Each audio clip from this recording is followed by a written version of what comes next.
क्यों चाहिए 400 इन्हें? क्यों चाहिए? क्योंकि संविधान बदलना है, संविधान खत्म करना है, उसके लिए 400 चाहिए। इसीलिए तो ईवीएम है।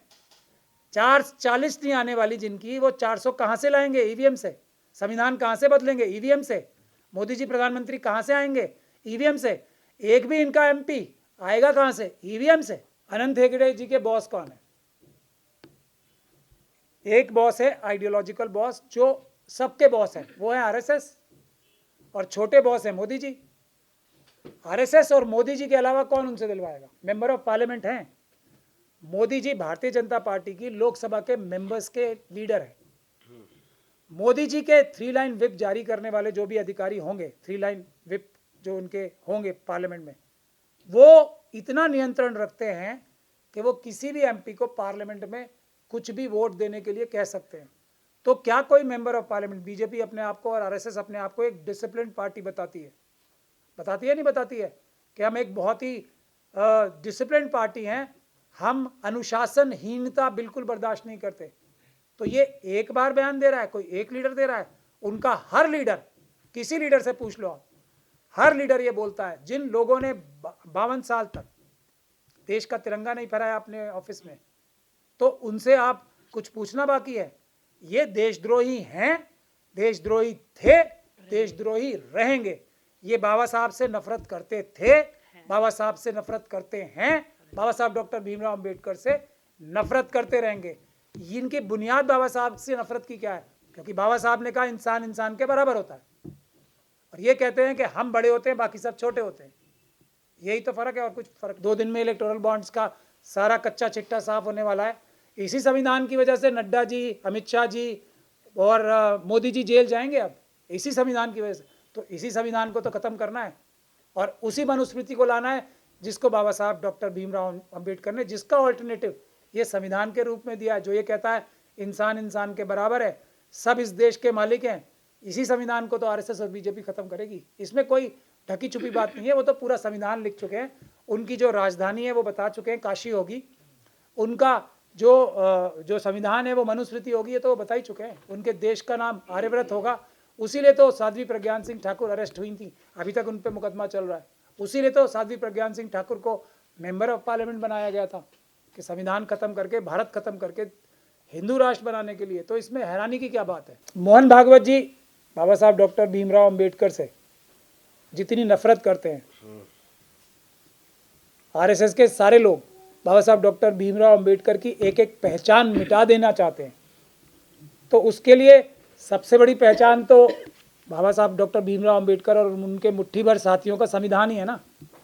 जो आरएसएस और बीजेपी की मानसिकता है, हर एक कमज़ोर का हक लूट कर, हर एक महिला का, हर एक बेरोजगार का, हर एक गरीब का हक लूट कर अडानी अंबानी के घर भरो, उसके बीच में सबसे बड़ा रोड़ा अगर कुछ है तो ये भारत का संविधान ही तो है। इसी भारत के संविधान ने तो सुप्रीम कोर्ट के जजेस को इतना सशक्त किया है कि वो ये इलेक्टोरल बॉन्ड जैसे ऑर्डर दे पा रहे हैं जब देश की जनता खड़ी हो गई। इसी भारत के संविधान ने तो डॉक्टर रितु को इतना सशक्त किया है कि ये मोदी जी जैसे एक इतने बड़े, और जिनको दुर्दांत भी बहुत सारे लोग कहते हैं, नेता की आंखों में आंखें डाल के, बाबा साहब की एक बेटी होने के नाते उनकी आंखों में आंखें डाल के बात कर रही हैं। तो इसी संविधान की वजह से तो आरएसएस और बीजेपी की सारी प्रॉब्लम है। इसी संविधान को तो आरएसएस और बीजेपी ने अपने भ्रष्ट पुलिस के अधिकारियों के साथ मिलके यहीं पार्लियामेंट के सामने, पुलिस के सामने 2018 में जलाया था, जिसके लिए हमने 5 साल लग के अब जाके सीनियर पुलिस ऑफिसर्स के खिलाफ जब एक्शन कोर्ट ने लिया है, तब जाके थोड़ी बहुत कार्रवाई हो रही है। इसी भारत के संविधान ने तो मोदी जी के खिलाफ कोई एक शब्द बोल दे तो यूट्यूब, फेसबुक, ट्विटर, इंस्टाग्राम सबको 1 मिनट में कोर्ट से ऑर्डर अदालत, ये गवर्नमेंट से ऑर्डर चले जाते हैं और उनको हटा दिया जाता है।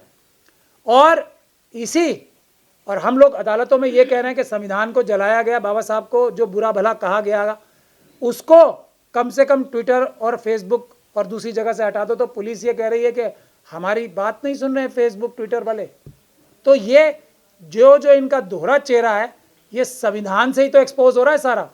बहुत ही अच्छी बात है, पार्टी ने इसी दिन के लिए तो निजी बयान देने के लिए तो टिकट देके मेंबर ऑफ पार्लियामेंट बनाया था, जैसे साध्वी प्रज्ञान सिंह ठाकुर साहिबा को बनाया। तो एक थोड़ी है कोई, इतने सारे लोग, क्या पहले लीडर ने बीजेपी के ने और आरएसएस के ने ये बोला है या आखिरी बोल रहा है? किस किस को ये निजी बयान बताएंगे? और निजता, क्या निजता किस चीज में होती है? फैमिली लाइफ में। मोदी जी की निजता कहाँ होगी? उनकी और उनकी ईवीएम के बीच में। बाकी सब तो पब्लिक लाइफ होती है ना।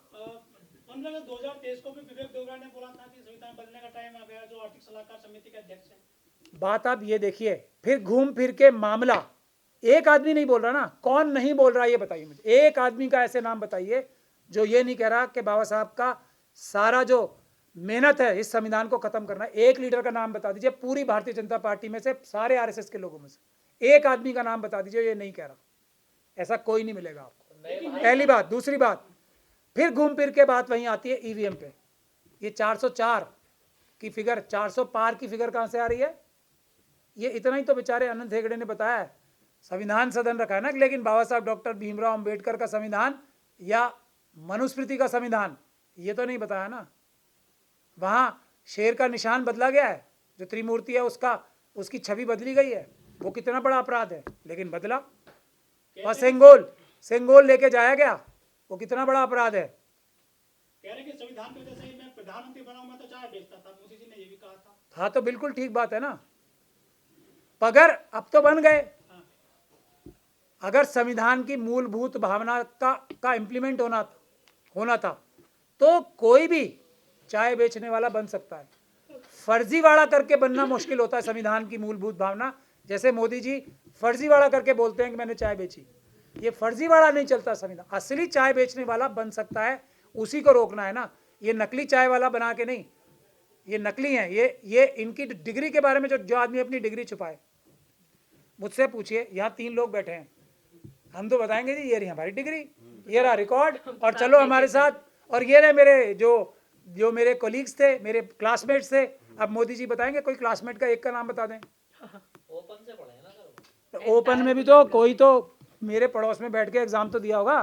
क्या ओपन से एग्जाम दे दिया था? एग्जाम में कोई दोस्ती थोड़ा ही होती है। जान पहचान तो होती है। अड़ोस पड़ोस में कौन बैठा था यही बता दें।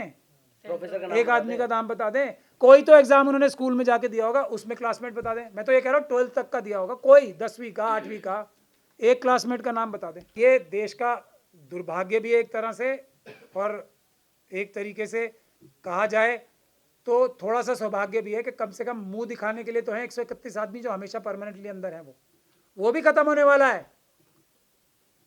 हालांकि बाबा साहब ये थोड़ी चाहते थे, बाबा साहब चाहते थे कि अपने वोटों से लोग अपने एमपी जिता के भेजें। वो तो नहीं हुआ पूना पैक्ट की वजह से।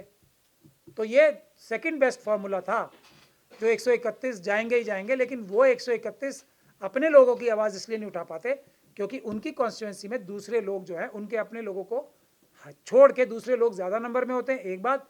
और वो उनकी पार्टी के लोग उनको टिकट दे के जितवाते हैं, वो अपनी मेहनत से जीत के नहीं आते हैं। तो ये 2 बड़ी समस्याएं हैं। लेकिन फिर भी चलिए, नाम दिखाने के लिए तो है। आज हम जो ये सवाल पूछ पा रहे हैं तो उनको कम से कम हम एक तरीके से कटघरे में जो खड़ा कर पा रहे हैं, तो 131 लोग हमें कटघरे में खड़े करने के लिए तो बाबा साहब दे गए कि शायद इनकी गोयल जी की तरह कभी कॉन्शियस जाग जाए। जैसे अभी गोयल साहब की जागी, ऐसे कॉन्शियस जाग जाए, जो इनका जो दिल है वो सच्चाई की तरफ। नहीं, गोयल साहब जी को अब अगर वो अपने सारे गुनाह कबूल करेंगे तो हम उनकी मदद करेंगे जेल से बचाने में। वरना 8 चुनाव असेंबली के गोयल साहब जी के अंडर ही हुए हैं, और वो सब फर्जीवाड़ा था, ये भी पूरी दुनिया जानती है। उसी वजह से तो अब इस्तीफा दिया है।